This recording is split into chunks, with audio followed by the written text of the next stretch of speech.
And when I see you smile, well, it makes me smile. It makes me smile.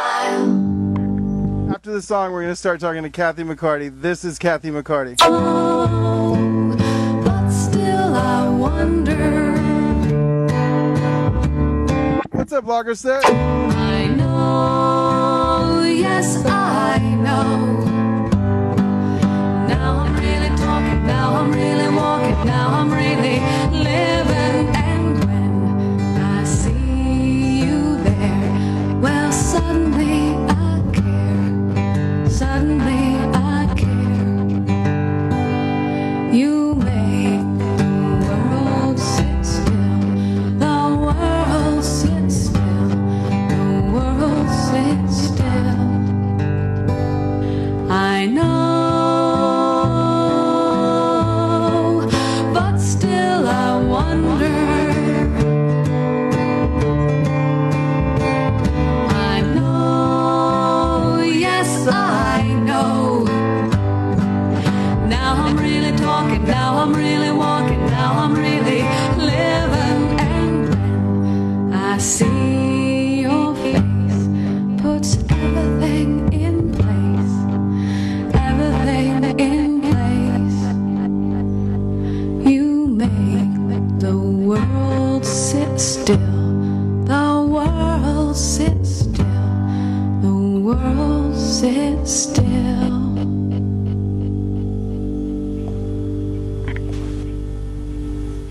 All right, we're going to see if this works. There we go. Kathy, how are you? Hi, I'm fine. I have enabled the microphone access. Absolutely, yes. Now they have everything, finally. How are you doing? How's your day going? Oh, it's been fine. I spent the day making bootlegs today. I just recently had a amazing thing happen to me, which is Glass Eye bootlegs have been available on my website for 10 years. And somebody ordered one. And I thought, I'll just paint the cover and make it nice instead of just sending it in a plain envelope. And they put it on Facebook, and then everybody wants one. So I got over $1,000 worth of orders this week for bootlegs with hand-painted covers. So I have a job now. That's amazing, and that's so great. Incredible, and right in the middle of all this, not anyone being able to earn any money playing music, it's really a godsend that people are wanting these collector's items of hand-painted albums, you know, that I'm making on my computer, you know, in my little rat hole. So, and they're a good bargain too, because when I get really super famous, which is going to happen in a year or two, they won't be available anymore. These fine collector's items. eBay. Okay. Oh, nobody will ever part with them. No, never. It would be like a Van Gogh or a Gauguin or a... It's crazy. Or a Gouda or something. It's crazy, yeah. Kathy, before we get started, can you just... I think most of these people know who you are, but could you tell people who you are, what some of your artistic interests are, and also how are you doing today? How am I what? And also, how are you doing today? Which you already touched okay. on. Well, I'll tell you my brief, career history. I dropped out of college and started playing the punk rock music in the early 80s. And I was in a band called the Buffalo Gals, and we were quite popular, although we were terrible, but we were popular. And then when that band broke up, I got some really great musicians that I knew who were my good friends to play with me, and they didn't want to because they didn't think I was good enough. But I knew that since I had a fan base and that crowds of people came to see me, that once they tasted the fame and the applause, that they would stay with me. And they did. And that was the beginning of the band Glass Eye. And we were together for a decade, and we attained like national critical acclaim and also a certain amount of fame during our tenure. And we made a lot of great records that people still really love. And we broke up in 1993. And then I made the record Dead Dog's Eyeball, Songs of Daniel Johnston, which has my name on it. But in many ways it was yet another Glass Eye record because it was produced by Brian. Brian played all the instruments and Scott Marcus played drums. So when I look back now, I kind of think that was really Glass Eye does Daniel Johnston, but I was trying to launch a solo career, so I just put my name on it, and everyone was fine with that because they were doing other things besides being on my record. And that record went on to get really, really famous and sell a lot of copies, and I was on the Peasant Job poll, and a lot of people have called it the best record to ever come out of Austin. And it is a very fine record. It's a pretty amazing album. It's a pretty amazing record. It still stands up quite well today. And it only came out on CD. And just about 6 months ago, I regained the rights to it. So I'm going to be putting it out on vinyl at some point after the COVID thing settles down a little bit. It kind of threw a monkey wrench into that plan, but it's still going to happen.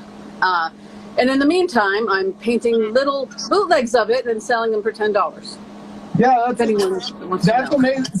So tell people, basically what you're doing is you're bootlegging your own music, but they're hand, right. I know. I own all the rights to all this music, but I can't put it out because of the crisis and also because of some difficulties I'm having with the label. They've granted me that, yeah, I own all this shit, and they've said it, but they haven't sent me my masters, and I haven't been able to get them from them. Right. Because they are far away in New York. So I've got some plans about that. My manager wants to be nice, and so he's just been being nice and being nice and being nice for like 6 months, but I want to be mean. So we'll see what happens with that. Anyway, about my career more. So then later, after Dead Dog Bible came out, it was a record of all Daniel Johnston songs. And as you know, he is one of the finest songwriters to ever come out of America, period. Absolutely. And so I knew my record of my own solo stuff. I mean, I always wrote for Glass Eye, but I knew it had to be really strong, so I took a long time making it. And I came out with the record Another Day in the Sun in like 2006, something like that. And unfortunately, I was unable to tour with that band, with that record. And so it really isn't very well known outside of Central Texas. And right now, my career has turned around, and a whole bunch of really cool, amazing, great shit happened to me. One thing was, I got contacted by a man who's making a movie who wants to use all my music in his movie, and his movie is really great. So I'm going to have a song that's going to be in a movie that's going to be in Sundance and stuff like that. So that's really great and a nice thing for me. And even if nobody wants to make me a pop star at this point, some people can cover the songs if they like them and make them hits, right? I'll still get the money, right? And then also, very, very kindly, I've been granted almost a immeasurable amount of studio time in a world-class studio to make a record for free. Wow, which was unexpected. That's incredible, yeah. But everybody would like that, right? Oh, yeah. And then another thing happened, which was some kind of switch flicked in my brain after the movie thing happened. And it may have been that I had hope again for my career, because at a certain point I was like, it's never happening. And I just started being really prolific, and I started writing the best songs I've ever written in my life, and they're kind of commercial, even though they're still really great. And I'm not trying to be commercial, they're just kind of coming out that way. And this new record that I'm making has at least 7, kind of hits on it.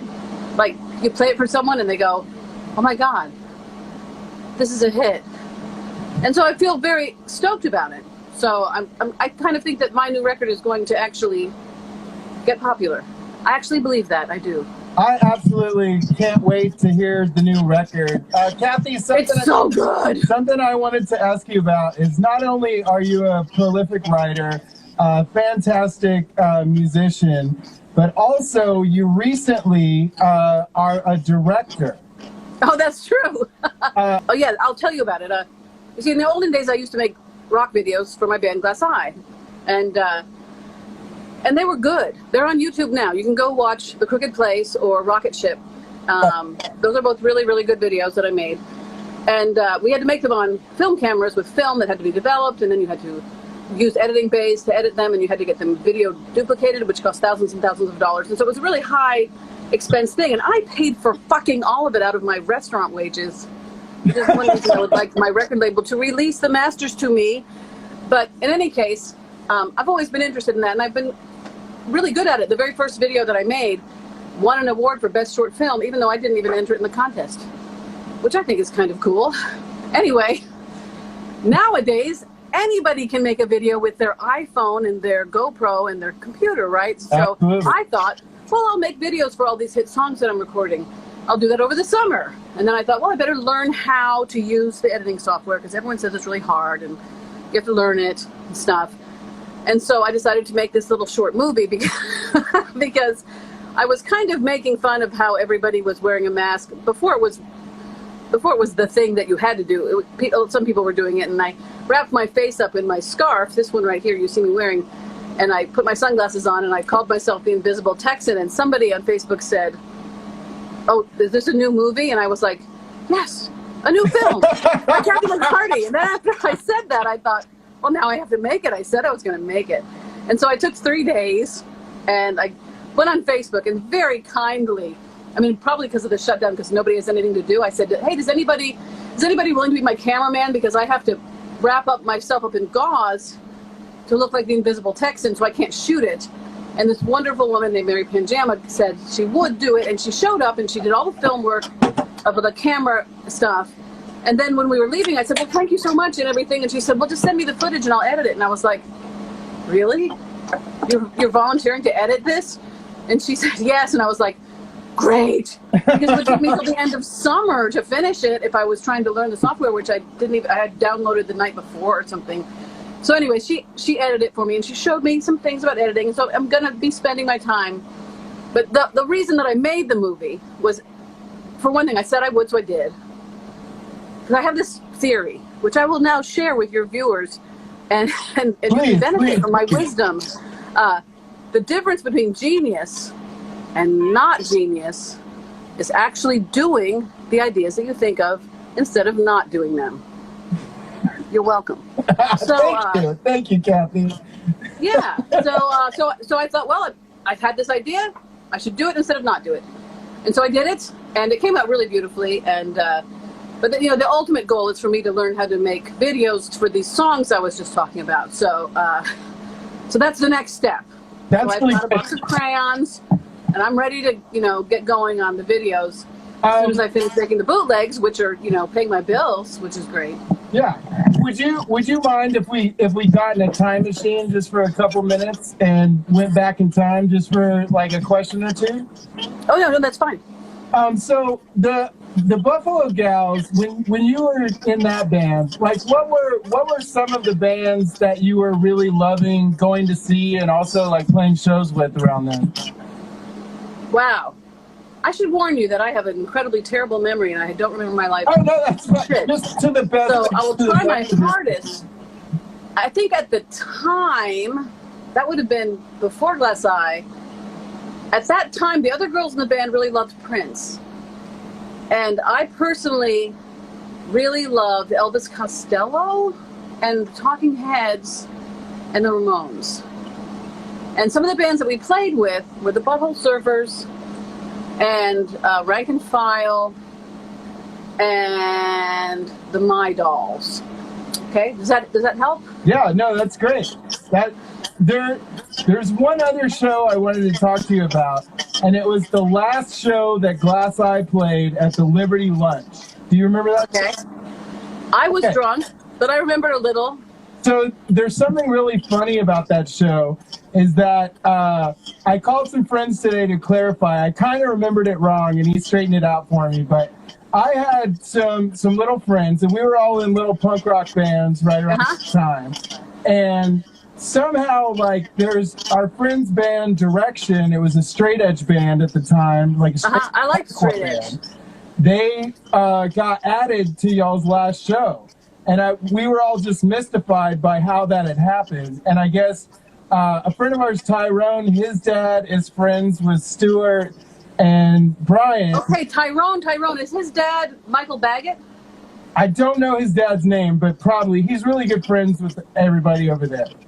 I think that I remember that a friend of ours, Michael Baggett, had a son named Tyrone, so that could have been how they got added. Yeah, and I'll tell you what, another guy that was in that straight edge band, I interviewed the other night, his name is Graham Williams, and he runs Margin Walker events here in town, and also used to run Transmission. But yeah, he was in the straight edge band. Their very first show was y'all's very last show. Wow.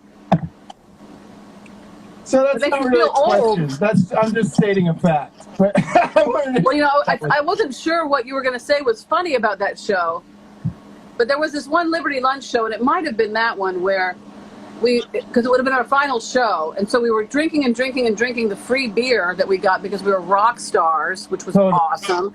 And so we're drinking and drinking and drinking, we're playing and playing and playing, and people are going encore, because they didn't want to let us go for the last time. And I really had to go to the bathroom so badly. My bladder, it was like the basketball. And I'm playing song after song, and I'm just like, I gotta so super have to pee. And then finally, I just peed in my pants. And the pee went down my legs, and it went into my cowboy boots. And later at my job at a restaurant, I was telling the kitchen staff about this event because it was sort of funny. And they called me boot filler for years. For years, it was like, hey, boot filler, your order is up. Oh my God. Well, Legendary pee story.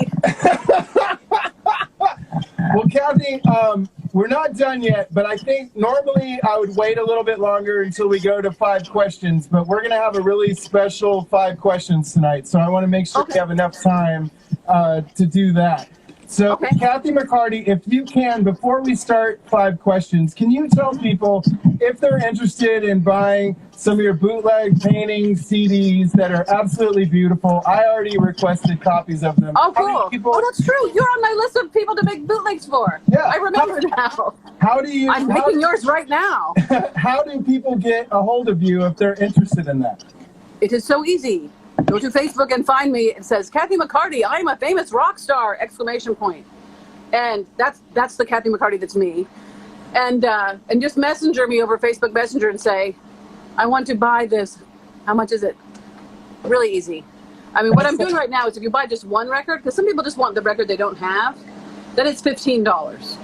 But to force people, or entice them to buy more, if you get all 4 records, they're only $10 each. And I was telling some people about this, and they're like, you're charging so little. This is insane. You're insane. You're insane. And I'm like, but it's affordable. I don't want it to be not affordable, and it's kind of fun to paint them. I mean, it takes time, but it's a shutdown. I'm not doing that much, I mean, I'm in the studio, but I wasn't in the studio this week. So anyway, that's how you can get them. Just go to Facebook and then friend me, and I'll probably friend you if you're cool, as long as you want a trumper or something. And I don't even know if you have to friend me to messenger me. I'm not sure. But anyway, and then you just ask me to make you some, and then I will. And then I don't charge people until they're ready, because otherwise I would forget whether they paid or not, because my memory is so terrible. So I just say when they're ready, I'll messenger you, and then I'll tell you how to PayPal me. And then Excellent. Send a check or PayPal, and I mail them. But mailing is kind of expensive. It's $7 in town. Right. That seems like a lot to me. One time I was like, I know where this person lives. I'm just going to drive it over there and make the $7 myself. The secret is media mail. When you mail it. Oh, I know, media mail. That is true. I could have done it media mail, but I just didn't. But you're right. I could have. But anyway, It was taking so much longer though. Kathy, thank you so much for being on the show. We're going to play a game that I like to call 5 questions. Okay, I'm excited about it. Okay, good. I'm going to ask you 5. Here's the rules. I'm going to ask you 5 questions. You can say no to any question, and it's not a big deal, and we'll drop it right away like a hot bar of soap. If you don't answer the question, I'll just keep asking you questions. And no one has ever gotten to the 5th question yet. So if you get tonight, so I should keep it brief, I guess. I think you can do it. If we work together, this is going to be great, okay? I want to get there. Okay, here we go. Kathy McCarty, rock star, just an absolute joy to be talking to you tonight. Let me ask you this. The world is a crazy place, okay? Okay. And sometimes when people talk, other people listen, and then you have this other kind of group of people, they don't listen either, and suddenly the person talking is like, am I talking to myself? And finally one person speaks up and says, no, I hear you. Kathy, my question for you is, what's your favorite color? What's my favorite what? What's your favorite color? My favorite color? Well, my favorite color to look at is gray. My favorite color to wear is red. And my other favorite color is blue. That's correct. Yes. Okay. This is going to be much easier than I thought. Okay, we're doing great. Question number 2. Kathy, what's the deal with, like, you know, sometimes I feel like some people have bad days, you know, and to different degrees, those bad days can be cumbersome or they can be no big deal. You know what I mean? But let me ask you this question. Kathy, is it okay for people to be shitty sometimes? Well, you can forgive yourself for being shitty, but only if you apologize for your shittiness. And then if someone else is shitty to you, then you have to forgive them because maybe they're having a bad day, right? You know? But I would say in general, without the silver thread of forgiveness running through these situations, no, it's not fucking okay to be shitty. And Kathy, let me ask you just a quick follow-up question. Like, why is forgiveness and kindness? Why are those things important in life? Oh, I've got a good answer for you. In fact, I wrote a short book about it. The thing is, when you hate somebody else and you don't forgive them, that's like wanting to kill them and taking the poison yourself. You're the person who suffers when you don't forgive someone. You're the person who suffers when you're a dick, okay? So why not suffer? I'm very much into this. Let's reduce the amount. Where's my fingers? There they are. Let's reduce the amount of suffering because even if you're trying to never suffer ever, you're still going to suffer a lot. So if you're really leaning into your suffering and feeling it and wanting other people to feel sorry for you and just like, oh, I really feel like you're really wasting time. And you really want to offload that shit. Take that tape out of your little player, the one that tells you how shitty you are, throw it out the window and put something nice on. That's what I have to say. That's correct. Thank you. Woo! All right. Kathy, this song is, this question is a little nuanced, okay? Kathy McCarty, we've never met in person. I really appreciate you doing this for tonight. I'm going to ask you a super favor, and let's see if it works, okay? Kathy McCarty, would you do us the honor of singing us a song tonight? Oh, sure. Yeah. I almost always play Living Life because I hardly ever fuck it up. And one of the things that you said was like, oh, you're so great songwriter. That's true. I am great. Oh, you're so great musician. Not really. I really struggle, and I have to work really hard at appearing to be adequate at playing the guitar and so forth. Say, your style is amazing, though. I had to invent my own style. If anybody wants reputation, I watched the Hoedown how-to video earlier. Yeah. And I literally had that moment where I was like, that's how you play it. Well, it's true. I knew I couldn't compete with Stevie Ray. I mean, I know that I appear to be only maybe 35 years old, but I actually am a contemporary of his. Or maybe he's a little older than me. I'm not sure. But anyway, all these hot shit guitar players were playing when I was young, and I was like, I can't do what they do. And I could, if I studied for the rest of my life, I couldn't. And I thought, well, I'm just going to have to invent a new way to play guitar that is for me. And so I did, and I didn't think anybody really cared or noticed particularly. But it turns out I've inspired a whole new generation of guitar players. There are a lot of people out there who are like, Kathy McCarty's the most amazing guitar player in the world. The stuff she plays is fucked up.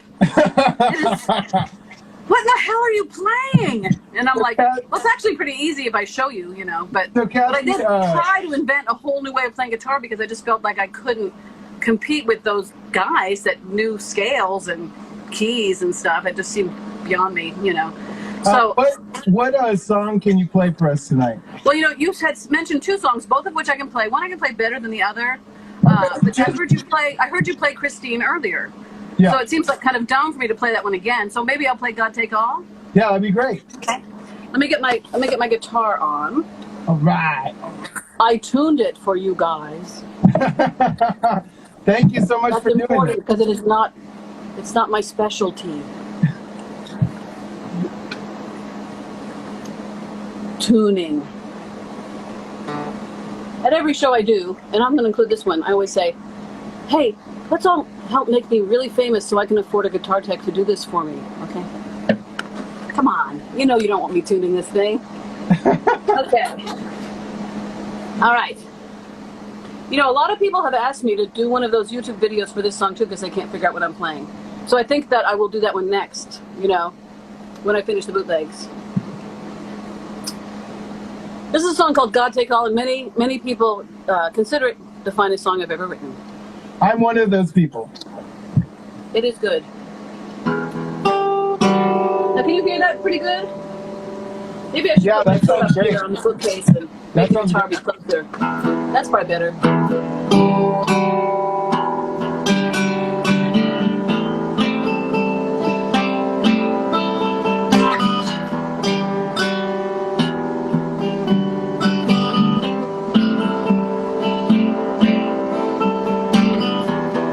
God take all the dusty summer days. Salt, beautiful and hot, and line them up along the road for him to walk in once again. Our world he knows, our world he knows, our world he knows.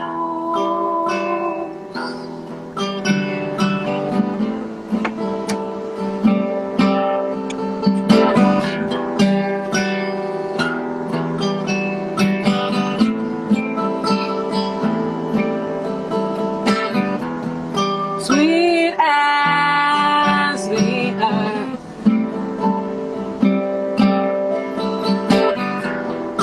as the river rain,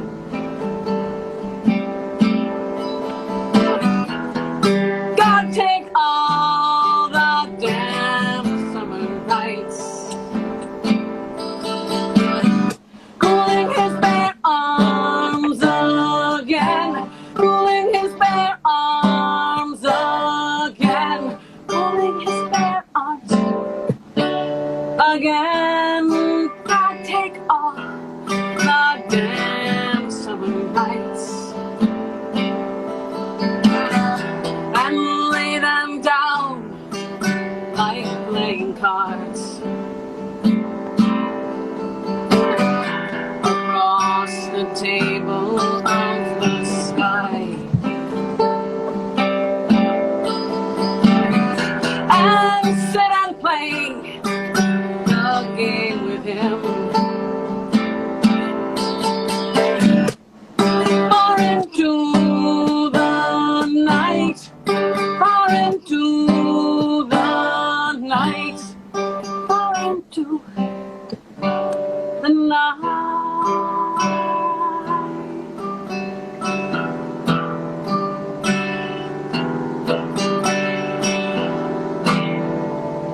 Yeah! Thank you, thank you, thank you. That was amazing. You're welcome. Kathy, I think we're going to get to 5 questions. We got 2 more to go. That was absolutely just a joy. Thank you.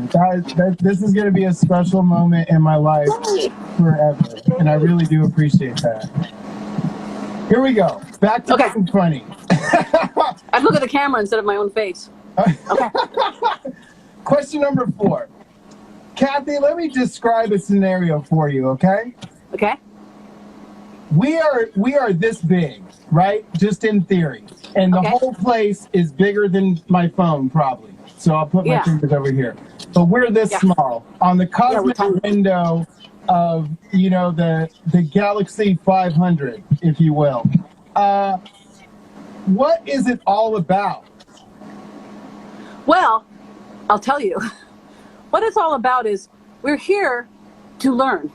And that is the whole thing. And some of the things that we're here in this particular classroom, because this is a classroom, this entire planet, there's 2 things. One thing is to not be afraid, is to be brave. We're supposed to learn how to be brave. And that's why there are scary situations. If there were no scary situations, we would never learn how to be brave, would we? Because we would just be mollycoddled little blob couch potatoes who never we're challenged in any way. So scary fucking shit happens all the time, including more, so that people can actually learn how to be brave. And the other thing that we're supposed to learn is self-discipline, how to control ourselves. Because we don't want to be like the little boy in the Twilight Zone who's sending everybody to the cornfield whenever he gets mad. We have to learn how to control ourselves so that we can be given responsibility. So that answers your question. You're welcome. Thank you. That's correct. Okay, Kathy, we have one more question left, and this might be the hardest one. I'm going to remind you before I ask These you. have all been really easy. Well, for a genius like you, I'm sure that's the case. Question number 5, here we go. All right, and let me remind you, you can say no to any of these questions. This one might be the most difficult, okay? Okay. I don't get why when I go to the beach, people look at me funny. I don't know if it's because I'm overweight or I'm not tan, or if I have a bad attitude, or if maybe my shoes aren't nice enough for the beach. I don't get that. But Kathy, let me ask you this. Do you have a question for me? No, That's not correct. really. That's correct. But I can answer your beach question. Nope, that wasn't the question. No, I'll tell you. They aren't looking at you. Nobody's looking at you. Everyone thinks that everyone's looking at them. They're not. They're just worrying about how they look to you. So you can just walk around. I swim topless at Barton Springs. I walk around with plastic Vulcan ears on. Nobody's fucking looking at me. Nobody even is really paying much attention to anyone else at all. So you can do whatever you want. That's Enjoy crazy. yourself. I actually just now figured out that those weren't real. Well, who says they're not real? Who says? I'm undergoing apotheosis right now. I could be growing pointy ears. You don't know. Kathy, I want to congratulate you. You're the first person to get all 5 questions right. You're going to get a coffee mug. You're going to get the calendar. You're going to be mayor for at least a week during the summer. We got to work out the dates. But thank you so much for being on the show. Thank you for having me so much. Thank you, thank you, thank you. And it's been super fun, and I'll do it again, and whenever you want.